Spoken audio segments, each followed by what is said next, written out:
R&B diva Phyllis Hyman and David Nathan's take on the late great singer in his book, The Soulful Divas, is up next.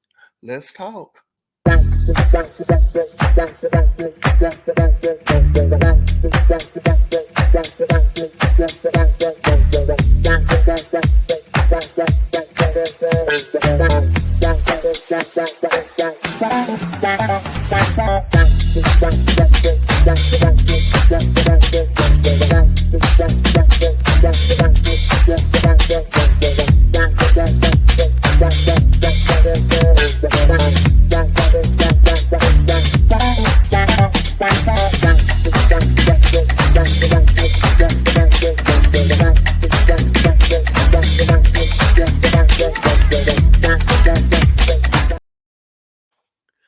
What's up, everybody, and welcome back over here to my channel, Peppy's Point of View. I am your host, your R&B historian, Peppy, and we're talking about Phyllis Hyman. Yes, I've discussed Phyllis Hyman over here several times, and we're talking about her again, but this time we're talking about her from David Nathan's perspective in his book, The Soulful Divas. So let's jump right into it, shall we? Even though Phyllis had yet to experience any mass recognition when we spoke, she'd been around long enough to know about some of the potential pitfalls that came with being deeply entrenched in the music industry. I was impressed with her insight into what might lie ahead on the crazy pathway to success. Years later, she would find herself dealing head on with the self same challenges that she was describing. Entertainers are human beings, susceptible, to everything that everyone has to deal with. I've always tried to just be myself, stay regular, because I can't deal with that whole ego thing. Plus, through the years, I've learned that there are other things happening in people's lives besides their careers. In other words, she confided, it's a it's dangerous to allow your whole life to revolve around that. You've got to be able to do things. You've got to be able to do other things besides singing, entertaining, whatever. To me, making records is a bonus, a blessing, and I'm truly grateful for that opportunity. And I'm realistic enough to know that nothing is guaranteed. I want to put back into everything what I've taken out, and I really can't complain about the way the world is treating me right now. It's been good to me, and I want to continue to do very best for everyone.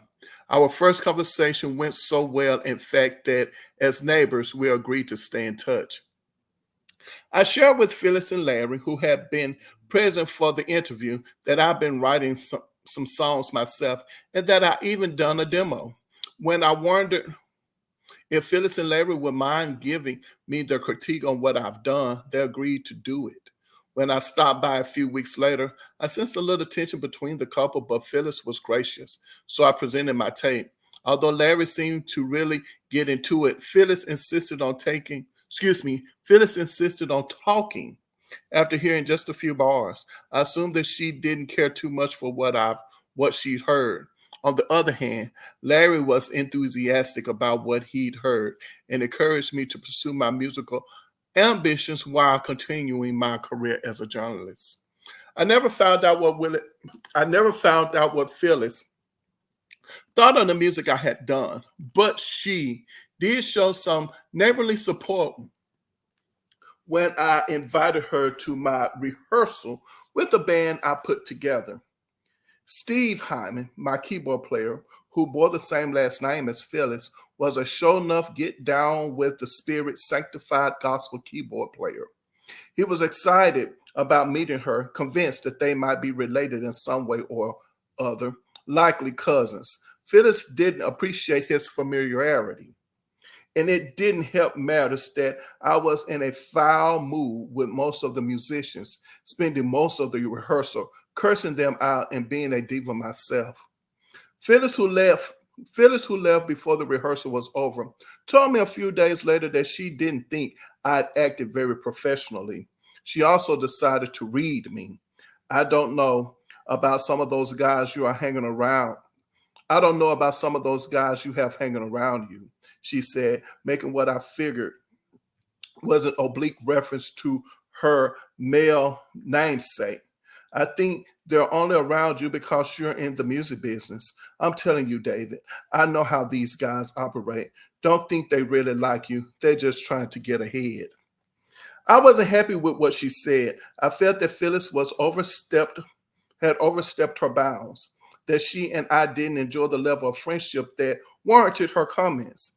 I wasn't privy to whoever Phyllis hung out with, so I didn't feel she had any right to talk about my friends. Even though I know her comments likely derive from a genuine concern for my welfare and well being. When Phyllis and I sat down for our next Blues and Soul interview in 1980, she'd been through a number of changes.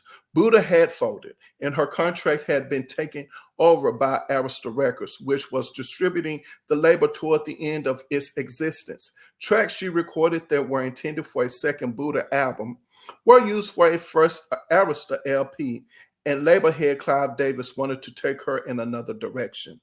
He wanted her to work with pop superstar Barry Manilow, who was hot off the success with then new Arista signing Dionne Warwick. Manilow had given Dionne her first platinum album and two Grammy Award winning hits, I Never Loved This Way Again and Deja Vu. And Davis thought the writer, producer, and hitmaker in his own right could do the same for Phyllis. As it turned out, the team did only one song together, Somewhere in My Lifetime, became the title track for her LP and, surprisingly, a top 20 R&B hit that didn't get a showing on the pop charts.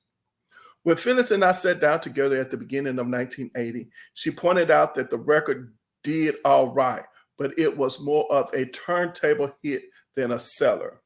Sensing that she might need to make a record that would appeal to a core R&B audience, Davis gave the green light for Phyllis to work with James Mtume and Reggie Lucas. The two former members of Miles Davis's band had enjoyed success as songwriters on the Roberta Flack and Donny Hathaway smash, The Closer I Get to You, and also formed a futuristic funk and soul band known as Mtume. They've also been working with a young Stephanie Mills, fresh out of her role as Dorothy in the Broadway hit musical The Wiz, and ready for some chart action. And Tume and Lucas, who would later gain fame as the producer behind Madonna's earliest hits, had delivered a gold album for Mills in their crossover hit with What You Gonna Do With My Lovin'. Arista President Davis and renowned executive Larkin Arnold, a new hire at Arista, were both hoping they could work some magic with Phyllis. I befriended James and Reggie after we did an interview for Blues and Soul in 1978, and it wasn't unusual for me to stop by a session or two at Sigma Sound, just a few blocks from my Midtown Manhattan abode. At James's invitation, I came by when they were finishing a song with Phyllis, who was happy to see me. She was putting the finishing touches on You Know How to Love Me, a danceable, funky groove that would end up being her second biggest hit for Arista. The relatively long 7-minute plus song called for Phyllis to sing and hold a note that extended over several bars. As was their usual practice as producers, James and Reggie kept insisting that Phyllis repeat the note until they were satisfied. After about 4 or 5 takes on the exact same musical passage, Phyllis was getting mad. I'm not singing this effing thing anymore, she yelled through the recording booth. James tried to appease her. Come on, Phyllis, I know you got one more great one in here. F, man, I can't sing this S anymore, she responded. James pushed. I promised this would be the last one, and probably out of rage and frustration, Phyllis sang the H out of the phrase. That's it. I'm out of here, she shrieked. If that ain't it, too effing bad, you'll have to work with what you got, she said with a menacing glare. Phyllis, it's cool, James replied, trying to calm her down. Come on and hear it. We all listened, and it sounded incredible, but Phyllis had to have the last word. Look, MFer. It's okay. But just as well, you got that one on tape because I'm through. See you later. I don't know if she left right then and there because I was ready to head home. Smiling to myself because I knew I heard what sounded like Phyllis's first big hit. You Know How to Love Me was released in October 1979 and spent 7 months on the R&B charts, more time than any other Hyman hit record would. There wasn't much pop response, but the dance crowd loved it. Phyllis finally had a real breakthrough on black radio. Forgetting all the angst of the recording session that had produced her biggest hit, Phyllis was positively elated.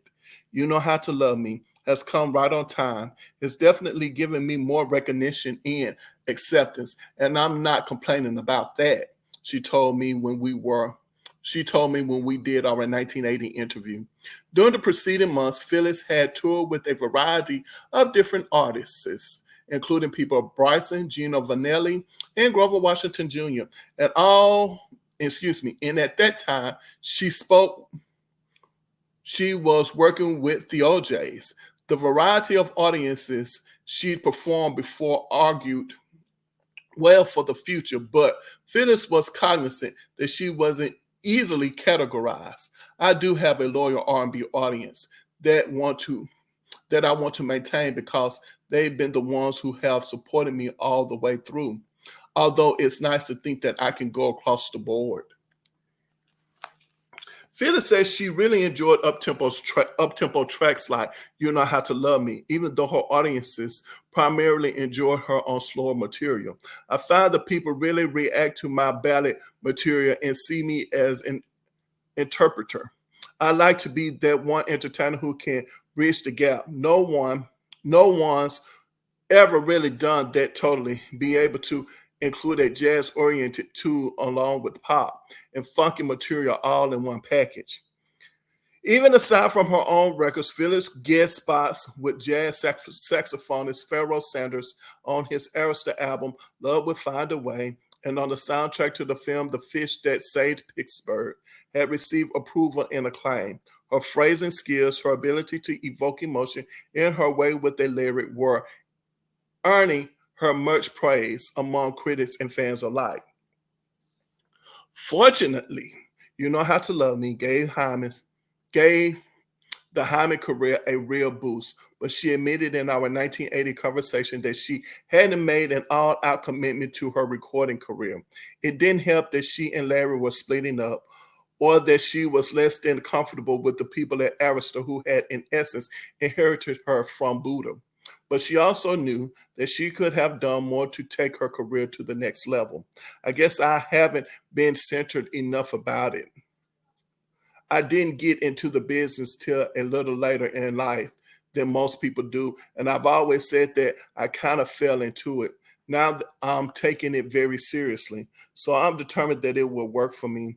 All I wanted to do was just be a singer, but I see now that it takes a whole lot more. It's a lot of hard work, planning, strategy, and so on. I think up to this point, I may not have put forth all the effort to make it happen totally back, excuse me, because maybe I had a fear of getting too big, and that's made me a little laid back. I've determined that since I'm in this business, I might as well work at it the same way I've worked at everything else I've done. Hmm, interesting. Very, very, very interesting. I think that's a good place to stop. I really do. I want to stop there because I'm thinking about what I said about Phyllis in the previous videos that I have uploaded about the singer, and that is, of course, Phyllis's two biggest hits in her career, You Know How to Love Me and Don't Want to Change the World, were upbeat beat dance records. And I still don't understand for the life of me why they did not at least continue to give her one of those upbeat, up-tempo songs on every album thereafter. It's interesting to hear Phyllis right now in this part of her career where she's pretty much basically saying, I think they want to hear the ballads from me. That's what they know me for. That's what they like. That's what they respond to. And I can't disagree with that. Uh, I think for me, I do want to hear those ballads from Phyllis Hyman, but when it comes to record sales, if you will, when it comes to I guess charts and longevity on the charts, I think the that winning combination would have been those up tempo songs. So for me, it looks as if Phyllis Hyman needed to introduce us to the up-tempo material for radio, and then give us the ballads for of her albums. Is pretty much the way I'm looking at this. It's a shame that you're trying so hard to fit her, and find a way, if you will, to make her career pop. But to hear her say in this interview, or to read rather, her saying, I started in this later than most. I kind of just fell into it, and I was afraid of being too big of an star, so I was kind of holding myself back somewhat. It's just interesting to read this, to see what she had to say, about it. And I can see now maybe why she tried to stay with some of the, ballads that I loved. But at the same time, the ballads were not the ones that really, gave her the number one singles, if you will. Well, anyway, that's part of David Nathan's take on Phyllis Hyman in his book, The Soulful Divas. By the way, I'm not affiliated with Phyllis Hyman. I'm not affiliated with David Nathan, but I do want you guys to pretty much go out and purchase the book. I have the book, and I'm enjoying it, and I just want to share snippets of the book with you guys. And I also like to say that this is not a paid promotion at all as well. Anywho, on that note, hey, if you made it this far, I would definitely like for you guys to hit the subscribe button. I think it's only appropriate for me to ask you guys to do that, at the end of this video. Not only that, over here, my motto is simple: put your behind where your heart desires to be. And whenever I leave my mother's presence, she always says to me, she says, baby, remember, I love you, but God loves you best. I love you guys out there. Thank you guys so much for your support. I look forward to seeing you next video. And until then, you know what to do. Take care of yourselves. All right.